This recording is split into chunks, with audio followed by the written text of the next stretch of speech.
El tema que quiero compartir con ustedes en esta mañana es la gracia, el pacto perfecto. Vuelvo y lo repito, la gracia, el pacto perfecto. Y quiero utilizar como base bíblica una historia que quizás muchos de ustedes la conocen y si no, pues la aprenden hoy, que está en el Antiguo Testamento. Quiero hacer la comparación entre el pacto humano versus el pacto de Dios. Y la historia se encuentra ahora en 2 de Samuel capítulo 9.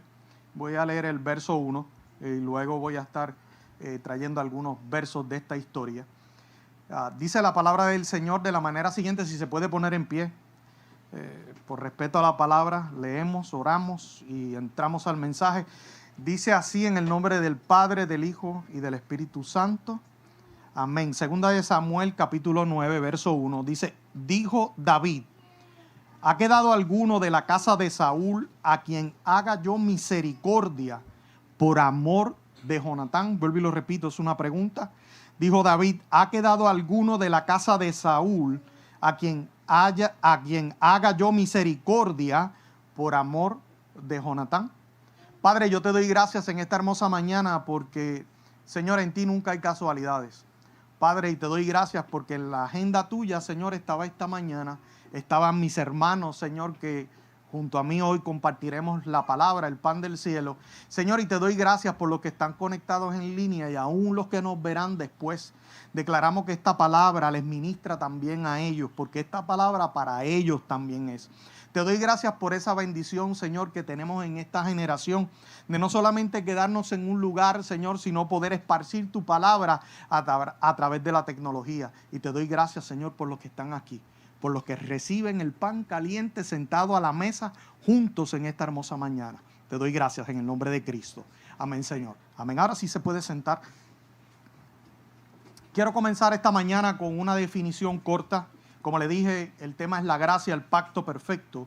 Y quiero traer la definición de lo que es un pacto. Un pacto es un tratado entre dos o más partes que se comprometen a cumplir lo estipulado.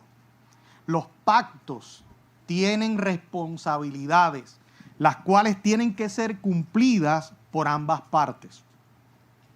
Una de las formas de poder entender mejor la palabra del Señor es mirarla a través de los pactos que Dios ha hecho con el hombre. Comenzando desde Génesis, cuando Adán cae, allá en Génesis capítulo 3, verso 15, ¿verdad? En este primer pacto que Dios hace ya con el hombre caído, podemos ver a través de la historia, Dios se comienza a revelar, ¿verdad? Cuando digo revelar no es de coraje, sino a manifestarse, a darse a conocer, a través de los pactos que hace a través de la historia. Y entienda que desde Noé, que el pacto que hizo, ¿verdad? Y el arco iris, luego para que puedan verlo, Moisés con el pacto de la ley, que es el que normalmente la gente conoce porque es del más que se habla, pero también Dios hizo pacto en varias ocasiones con Abraham y con David. Pero el fin de todos los pactos es la gracia. Y nosotros vivimos en el pacto de la gracia. Así que nosotros como creyentes nos compete aprender el pacto en el que estamos viviendo. Porque a través de este pacto es que podemos entender toda la herencia, ¿verdad? Toda la riqueza, la profundidad de lo que Dios nos ha prometido y que es nuestro. Y que a veces, por simplemente no darnos a la tarea de leer lo que dice la palabra acerca de nosotros en el pacto de la gracia, pasamos por situaciones que no deberíamos pasar. Gloria al nombre del Señor, especialmente aquellas situaciones emocionales que en muchas ocasiones mueve al ser humano a tomar decisiones que no debemos tomar, porque la gracia hace un salvoconducto para todas estas situaciones. Y por eso es que es importante ver la palabra de Dios a través de los pactos que Dios ha hecho. Los pactos en el tiempo antiguo, especialmente ya bien adentrado, gloria al nombre del Señor, o sea, en los primeros, la base de la historia de los primeros pactos, o sea, cerca de 10 siglos antes de que llegara Jesús sobre la faz de la tierra, había una práctica común al hacer un pacto. Y era que se tomaba un animal y el animal perfecto era la oveja. Y esta oveja era dividida en dos partes. Una era utilizada para el sacrificio y derramar la sangre, dicho sea de paso, porque todo pacto se sella con sangre. Todo pacto en la Escritura se sella con sangre. En el día de hoy se utiliza el sello del abogado, el sello del tribunal o del nivel del tribunal en el cual ha salido esa resolución o esa decisión. Pues en el tiempo de antes el sello era la sangre. Así que una parte era utilizada para el sacrificio y la otra parte era utilizada para comer. Porque después de que se hacía el pacto, se hacía una cena para celebrar el pacto que se había hecho entre ambas partes. Y dicho sea de paso, ¿verdad? Para que podamos entenderlo, ciertamente a nosotros nos debe regir y nos debe apasionar el comprender los detalles del pacto, como les dije ahorita, en el cual estamos viviendo. Y por eso quiero comparar el pacto que hizo David con Jonatán, un pacto humano, pero que al mismo tiempo era un pacto profético, y un pacto que era la sombra y el tipo de lo que habría de venir, que es el Hijo de Dios, que es el Cordero que descendió del cielo y que se convirtió en el sacrificio perfecto, que fue partido para una parte convertirse en el sacrificio y la otra parte convertirse en el pan que descendió del cielo para que usted y yo comamos de este pan que sacia para vida eterna. Gloria al nombre de Jesús. Así de profundo es el pacto. Por eso es importante entender las partes en las cuales se manifiesta. El libro de Deuteronomios hace una alusión con la cual quiero comenzar. En Deuteronomios 11:26 hace claro que los pactos anteriores a la gracia, o sea, los pactos en donde Dios llamaba al hombre y le decía: yo voy a hacer este pacto contigo, pero este pacto es condicionado. Yo te voy a dar bendiciones, mi favor, pero tú tienes que cumplir tu responsabilidad en este pacto. O sea, tú tienes que hacer ciertas cosas. ¿Y sabe qué es lo curioso? ¿Quién usted cree que siempre fallaba en los pactos anteriores? ¿Dios? No, Dios no falla. ¿Fallaba quién? El hombre. Porque la realidad es que mientras usted y yo vivamos en este estuche de carne, vamos a estar peleando contra una naturaleza caída del primer Adán. Por eso a este cuerpo no le gusta venir al servicio el domingo. Dice: es buen día para que te quedes durmiendo. Quizás muchos de ustedes hoy pelearon con la sábana y la almohada y decían: yo no quiero llegar, ¿verdad? Porque a la carne no le gusta. Pero sin embargo la palabra dice que el espíritu está presto. Y el Espíritu de Dios es el que te mueve y es el que debemos darle paso para ser dirigidos. Si se lo va a dar, déselo fuerte, porque es para la gloria del Señor. Para que podamos verlo. Si no tiene ahí, ¿verdad?, su Biblia, anótelo en su teléfono. Deuteronomios capítulo 11, verso 26 es uno de estos ejemplos condicionados. Dios hablando dice: he aquí yo pongo hoy delante de vosotros la bendición y la maldición. Y en el verso 27 dice: la bendición si oyeres los mandamientos de Jehová vuestro Dios que yo os prescribo hoy. Y la maldición si no oyeres los mandamientos de Jehová vuestro Dios. Por eso el pueblo de Israel estaba constantemente en una montaña rusa. Dios permitía el castigo, el pueblo se arrepentía, regresaba delante de la presencia de Dios y en el próximo pacto se le olvidaba, fallaba y volvía a caer. Pero ¿sabe qué? Aún en esto Dios tenía todo bien planificado. Era para que no quedara duda en el ser humano de que usted y yo jamás podremos cumplir el precio de nuestro pecado. Y digo esto para el más religioso que puede existir y que me puede escuchar. en tu carne, jamás vas a cumplir la voluntad de Dios. Porque tienes una lucha contra carne y sangre, contra ti mismo, contra el cuerpo en el cual tú estás viviendo. Por eso es que la palabra nos mueve a vivir por el Espíritu y no por la carne. Y como les dije, quiero utilizar la historia de Jonatán y David. No quiero que se me olvide. Yo tengo un problema y es comenzar. Después de eso, que el Señor tenga misericordia de ustedes. No, pero tengo el timer aquí. Tranquilo, tranquilo. A mí me apasiona la palabra. Usted me ve que yo estoy callado hasta que comienzo a hablar de la palabra del Señor. Es algo, cada cual tiene su llamado, ¿verdad que sí? Y ciertamente cuando operamos en ese llamado, olvídese de eso, es donde nos sentimos totalmente realizados. Pero vamos de nuevo al tema. Jonatán era el príncipe de turno en Israel. Jonatán es el hijo del primer rey de Israel llamado Saúl. Y era el príncipe que ya Saúl había designado para convertirse en rey. Y lo puede ver a través de la historia. No quiero entrar a los detalles porque si no, estamos sentados aquí una semana. Pero la cuestión de esto es que David era el hijo menor de 8 hijos. Era el hijo de Isaí, una familia pobre. Mire la comparación.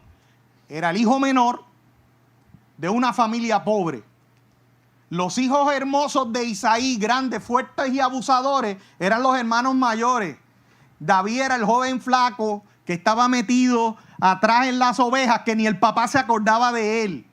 Porque cuando Samuel vino a ungir el segundo rey de Israel, viene Isaí, le presenta a sus hijos y tuvo que Samuel decirle, ven acá, ¿tú no tienes otro más? Y el papá se acordó, sí, tengo uno allá con las ovejas y las cabras. Está bien perdido. Metido en el campo, tuvieron que sentarse a esperar en lo que traían a David. Ese era David. Pero a ese muchacho que estaba allá en el campo, Dios lo había visto de la eternidad.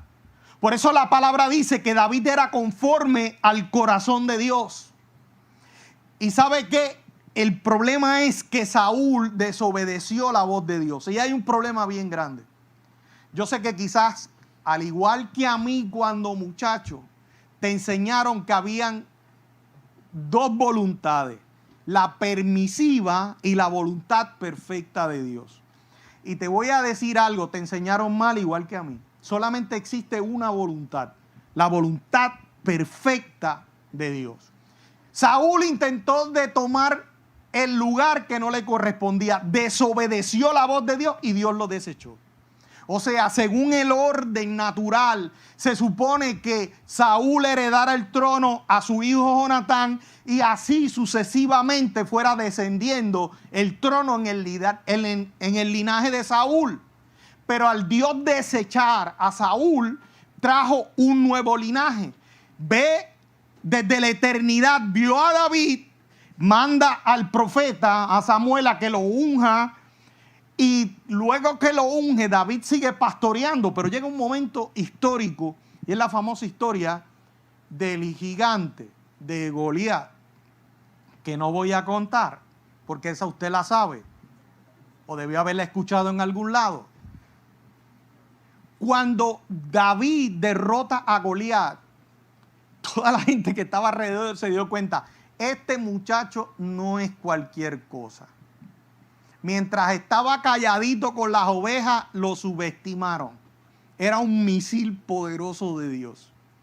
Así que cuando derrota al gigante, Jonatán, el príncipe, se da cuenta, él es mayor que yo. Y en el orden humano, que alguien diga, ese es mayor que yo y merece el lugar que yo tengo, tiene que tener, número 1, visión de Dios. Y segundo, tiene que tener una madurez increíble, porque el ego del hombre es el peor enemigo. Y tan es así que entonces Jonatán hace pacto con David. Y escuche bien el orden. Es Jonatán con David, porque él es el príncipe vigente y David era el príncipe entrante. Y oiga bien lo que dije, es el príncipe porque el rey no se ha muerto. Y mientras el rey esté vivo, no puede haber otro rey. Así que David se había convertido espiritualmente en un príncipe de Israel. Y en Primera de Samuel, capítulo 18, verso 3, por favor, anótelo ahí. Dice, e hicieron pacto Jonatán y David, porque él le amaba como a sí mismo. Y escuche bien lo que hace Jonatán. Se quita ropas suyas, le entrega su espada, su arco y su cinturón. Y usted dice, ah, qué bonito. No, mi hermano, era algo profético, se lo dije.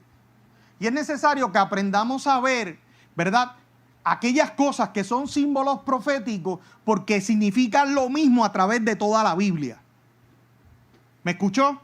Para poder entender la palabra, necesitamos aprender que hay definiciones de símbolos que son constantes y tenemos que aprender a ver la escritura de esa manera. Mire qué sencillo. Le entregó el manto. ¿Qué significa el manto? Autoridad, unción. Mire qué sencillo, para que usted lo pueda ver. Cuando Elías pasa la unción a Eliseo, ¿qué le da? El manto. ¿Se acuerda? Aún más, cuando Eliseo iba de regreso, ¿qué usó Eliseo para golpear el Jordán y que se dividiera el agua? El manto. ¿Vio? Es el mismo ejemplo. Significa lo mismo.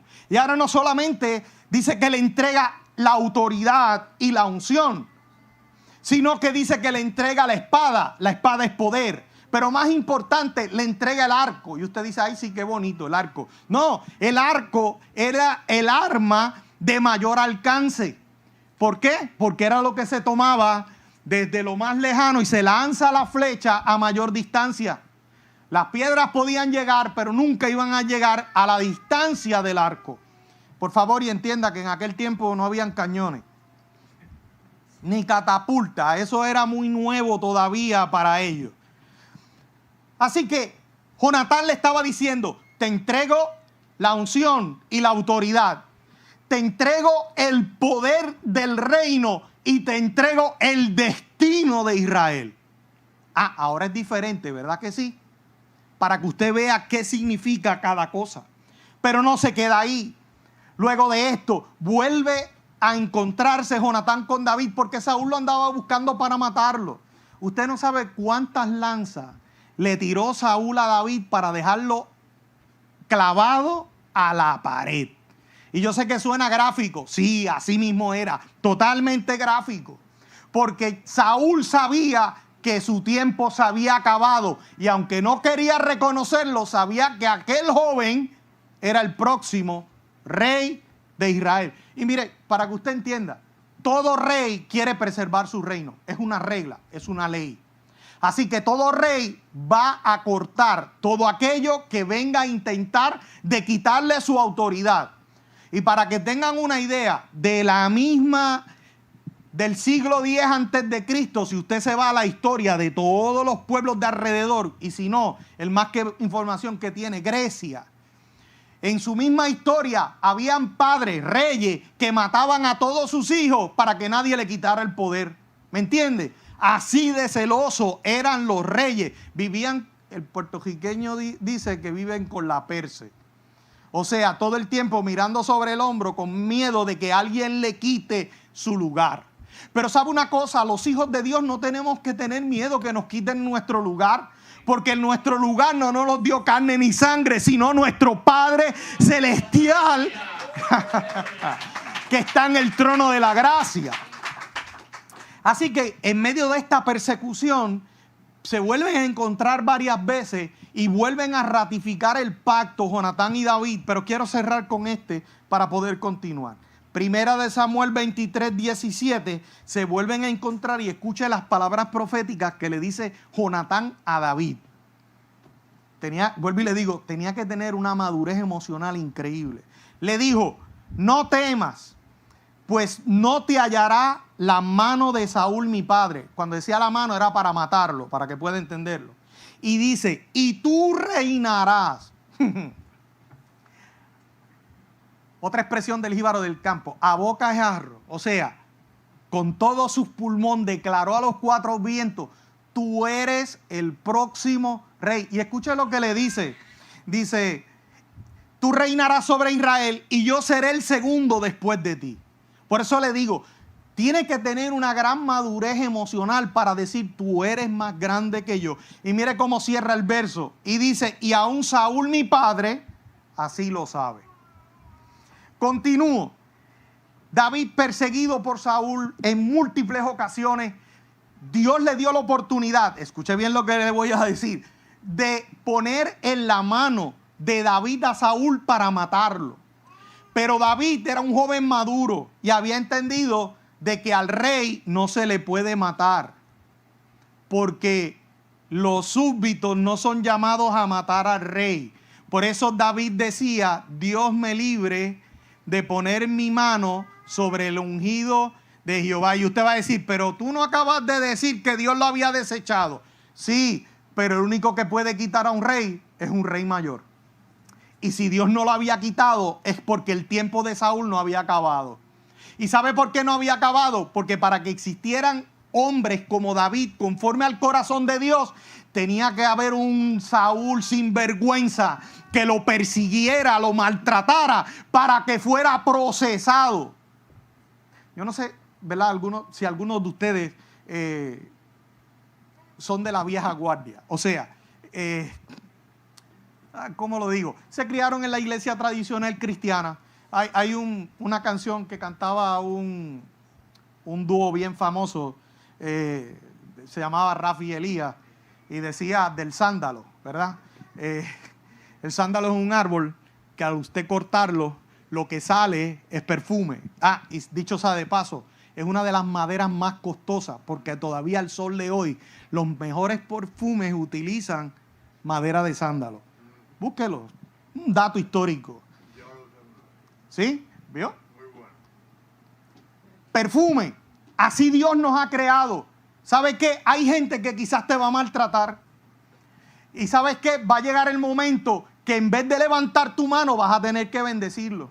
Y ¿sabes qué? Cuando tú bendigas al jefe que te está haciendo la vida de cuadrito, los compañeros tuyos de trabajo van a decir, verdaderamente tú eres un hijo de Dios, porque si no yo me hubiera quedado con la cabeza de ese Saúl. ¿Vio? De esa manera se extiende la palabra de Dios. Dios utiliza cosas que para nuestra mente no tienen relación. Ok, ahora Jonatán muere en medio de la batalla con los filisteos. Saúl muere. Los hermanos de Jonatán también mueren. David los llora. Lloró a Saúl y lloró a Jonatán, su amigo. Y hace una pregunta que es con la que comenzamos. Del capítulo 9, verso 1. Hace la pregunta, ¿quién ha quedado de la casa de Saúl? Escuche bien lo que dice, de la casa de Saúl, no de la de Jonatán. Porque en realidad, por el pacto que había hecho a Jonatán, él estaba obligado. Habían hecho un compromiso eterno, donde se prometieron uno al otro, mi generación y tu generación estarán unidas. Por eso le digo, era sombra y tipo del pacto de la gracia. Eran dos seres humanos imperfectos haciendo un pacto eterno. Por eso ahora David se para y no pregunta quién quedó para cortarle la cabeza, porque yo soy el rey. No, lo primero que pregunta es quién ha quedado de la casa de Saúl para yo cumplir el pacto que hice con Jonatán. ¿Y sabe qué? Quedaba uno solo. Su nombre Mefiboset. Tenía 5 años cuando su padre y el rey murieron. Su nana, o sea, la que lo cuidaba, al escuchar que había muerto su padre y su abuelo, se lo tuvo que llevar corriendo, porque el orden humano era que el rey entrante iba a buscar quienes quedaban para matarlo. Y llevándoselo a prisa, se le cayó el muchacho y se quedó cojo. Y cuando dice que se quedó cojo, fue una palabra bonita. Hay algunos teólogos que dicen que quedó lisiado. Y hay veces que, por eso me gustan traducciones más antiguas, porque dan mayor descripción. Y yo sé que las modernas nos ayudan a entender, ¿verdad?, qué es lo que dice la palabra, pero a veces se pierde la profundidad de qué es lo que quiere decir. Mefiboset tenía una pierna que no le funcionaba. Se la había secado y había sido condenado a vivir del servicio de otro. Porque a todo esto, la sierva se lo lleva para Lodebar. Y Lodebar no era el sitio más hermoso del mundo. Era un sitio donde no crecía pasto. Era una zona desierta. Era el lugar donde la gente iba a morir. Era el destierro de Mefiboset. Ahora no tenía una casa. Dependía de que otro lo alimentara. Estaba en el lugar de la muerte esperando su turno. Y cuando el rey lo manda a llamar, lo primero que le dice: ¿qué tengo yo contigo? Yo soy un perro. Y por favor, discúlpeme un momento. La palabra perro en la antigüedad no significa, no tiene la definición que usted y yo le tenemos. Porque en casa yo tengo una que se cree que es nieta y ella abusa. Se trepa en la cama, se come lo que, si usted no está muy pendiente, te come lo que tienes en el plato y se te queda mirando con mucha alegría. ¿Vio? En aquel tiempo, el perro era mal visto. ¿Ok? Significaba animal despreciable, repugnante, sucio, indigno. Y aún más, era comparado con demonios.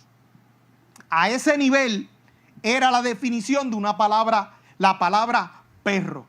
Así que Mefiboset, perdido en la tierra del olvido, en el desierto, en el peor desierto de su vida, cuando creía que todo se iba a acabar, llegó la orden del rey que lo mandó a buscar. ¿Y sabe lo que ocurre?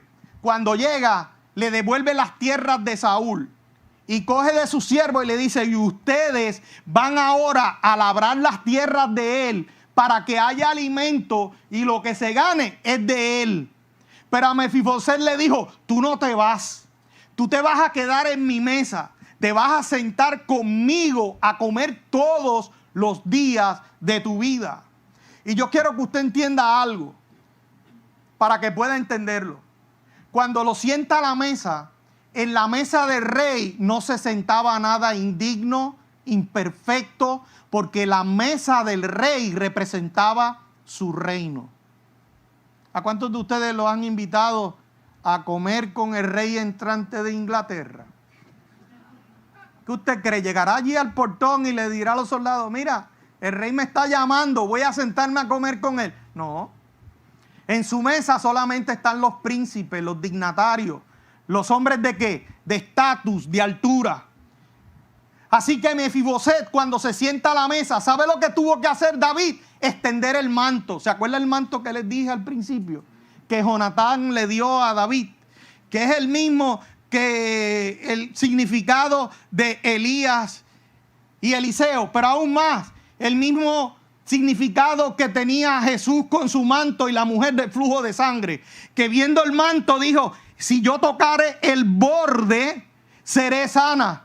Y cuando lo toca, virtud salió de Jesús, o sea, poder. Y le pregunta: ¿quién me ha tocado a los discípulos? Y los discípulos dijeron: tú estás loco, tú no ves. Perdonen, esto es la versión Willy habla hoy. Tú estás loco, tú no ves que toda la gente nos está empujando. ¿Cómo que quién te tocó? Y él le dice: no. Es que el toque fue totalmente diferente. Salió poder de mí. Alguien fue sano. Y la mujer dice: yo fui. Pero ¿sabe qué es lo curioso? Ese mismo manto es el mismo ejemplo que aparece en Apocalipsis capítulo 7, verso 15. Y anoté ahí la cita simplemente para que lo pueda ver.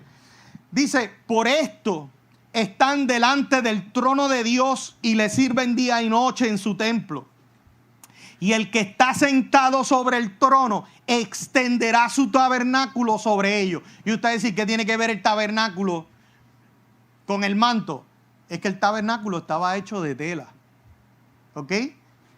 Y la expansión del tabernáculo era a través de mantos. Así que cuando en Apocalipsis habla de que extiende el tabernáculo, lo que le está diciendo: yo extiendo el manto de misericordia. Y escuche lo que declara. Escuche lo que declara. Y dice: ya no tendrán hambre ni sed. Dile al hermano que está al lado tuyo: ya no vas a tener hambre ni sed.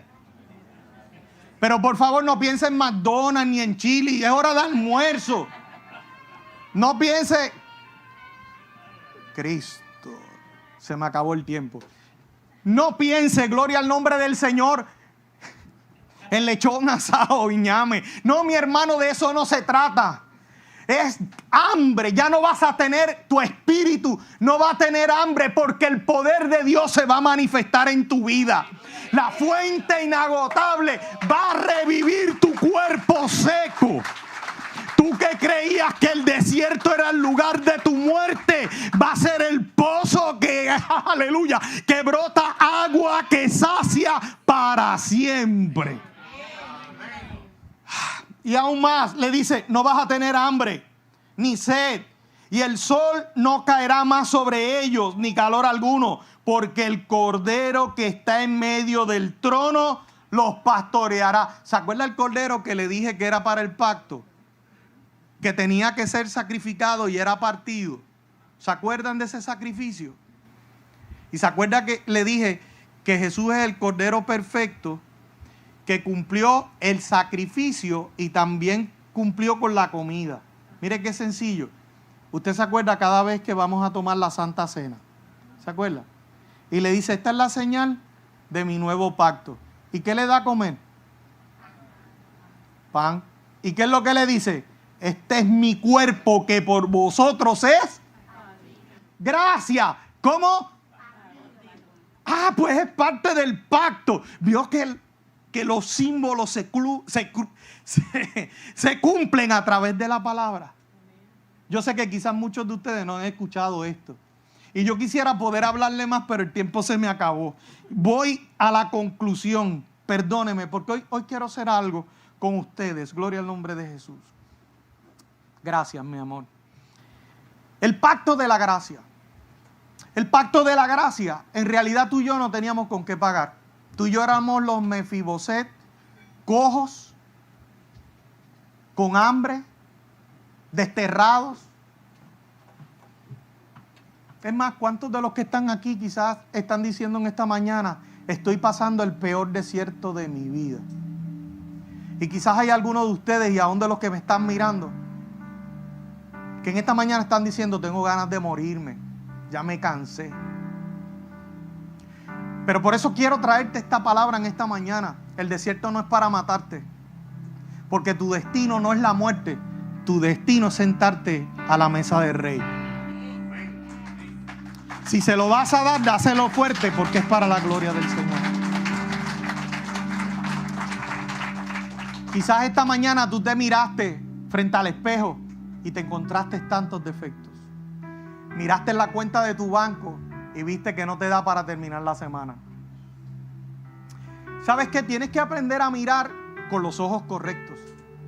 En vez de mirar lo que te falta, mira lo que tu Padre ya te dio. Porque cuando aprendas a confiar en el Dios del pacto, y todavía no he entrado ahí, te vas a dar cuenta que lo que te falta en la tierra, ya Dios hizo provisión en el cielo. Y la provisión que está en el cielo no es para quedarse en el cielo, es que para llegado el momento, tú la puedas recibir en tus manos. Y yo creo que hoy tú debes levantar tus manos al cielo. Vamos, levanta tus manos al cielo. Padre de familia, levanta tus manos al cielo. Lo que te falta hoy, el Señor te dice que habrá de llegar. Viene una transferencia del cielo a tu casa. Pero ¿sabes qué? Deja de estar mirando lo que hay en la tierra. Sumérgete en el pacto del Dios que te llama a sentarse en la mesa. Porque en la mesa de Dios no falta el vino, no falta el pan, no falta la carne, está tu provisión eterna. Lo que vas a necesitar hoy, pero te digo más, lo que van a necesitar tus hijos y tus nietos, porque todavía tú no entiendes el pacto que tú cargas. Este pacto no depende de ti, ni depende de este tiempo. Este pacto es para ti, para tus hijos, para tus nietos. ¿Sabes qué? Te voy a decir algo proféticamente. Quizás en tu tierra, en tu familia, te conocen con algún mal nombre. Y quizás te han dicho en la cara, tú no sirves, de ti no espero nada bueno. Pero yo te voy a profetizar algo, pasarán los años y verás tus hijos crecer. Y verás tus nietos llegar a lugares donde tú no llegaste. Y ¿sabes qué? Ese día te vas a acordar de hoy, 16 de julio. Y vas a decir: la palabra que Dios me dio era cierta y veraz. Porque en el tiempo de Dios todo llega. Todo llega. Todo llega.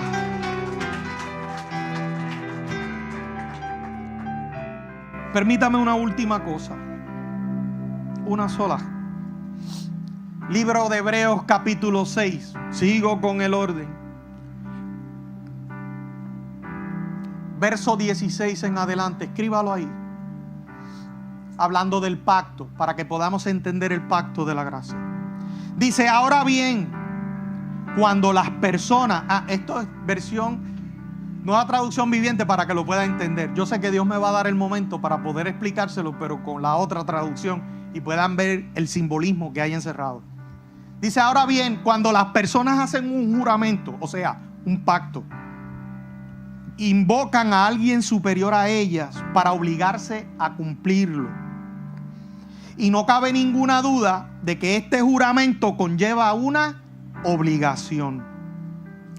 Dios también se comprometió mediante un juramento.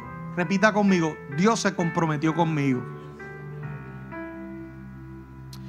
Para que los que reciben la promesa, o sea, el pacto de la gracia, pudieran estar totalmente seguros de que Él jamás cambiará de parecer. ¿Quién te dijo que Dios te odia? ¿Por qué tienes miedo de sumergirte en la presencia del Señor? ¿Sabes que cuando Él te ve, no te ve a ti? Ve el manto que dejó Jesús. Por eso, al ver el manto de Jesús, sigo con el manto, el mismo símbolo. Cuando te ve, no te llama por tu nombre, te llama por un nombre nuevo que ya te dio. Porque al tener el manto de Jesús, ya tú eres como Mefiboset. Y se me olvidó ahorita decirles esto. Mefiboset ya no era el hijo de Jonatán. Cuando David lo sentó en la mesa y le dio herencia, Mefiboset se convirtió en el hijo de David. Tú y yo no teníamos nada para ser hijos de Dios. Pero viendo Dios que el hombre jamás podría cumplir el pacto, ¿sabe qué dijo? ¿Quién irá? Y el hijo dijo: yo voy. Y descendió a la tierra, se despojó de su manto en el cielo, vino a la tierra como cordero a derramar su sangre por ti y por mí. Y allí, gloria al nombre del Señor, nos dio entrada a este nuevo pacto. Nos sentó a la mesa y nos puso su manto. Y ahora Dios ve a su hijo. Así que ya no eres Luis ni Marta. Ahora tú eres un hijo de Dios sentado en lugares celestiales en la mesa de tu Padre.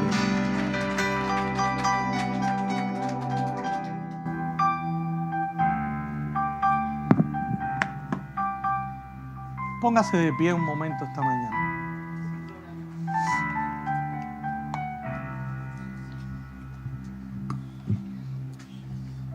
Esta mañana me desperté bien temprano, eran como las 4 de la mañana. Y sentía una carga sumamente profunda. Y yo sé, les dije ahorita, en Dios no hay casualidades. Y yo sé que hay gente aquí en esta mañana y en línea que necesitaban esta palabra. Y primero yo quiero hacer un llamado. Si hubiera alguien entre medio de nosotros que no conoce al Señor, yo te invito que ahí donde tú estás, si quieres aceptarle, quieres sentarte a la mesa, porque hayas entendido de que tu Padre Celestial te está llamando, yo te pido que ahí donde tú estás levantes tu mano. ¿Habrá alguien que no conoce al Señor? Amén. Tengo una familia acá, qué bueno. Gloria a Jesús. Sería mucho pedirles, para mí sería un honor orar por ustedes. ¿Ustedes creen que se puedan acercar en esta mañana y me permitan orar por ustedes?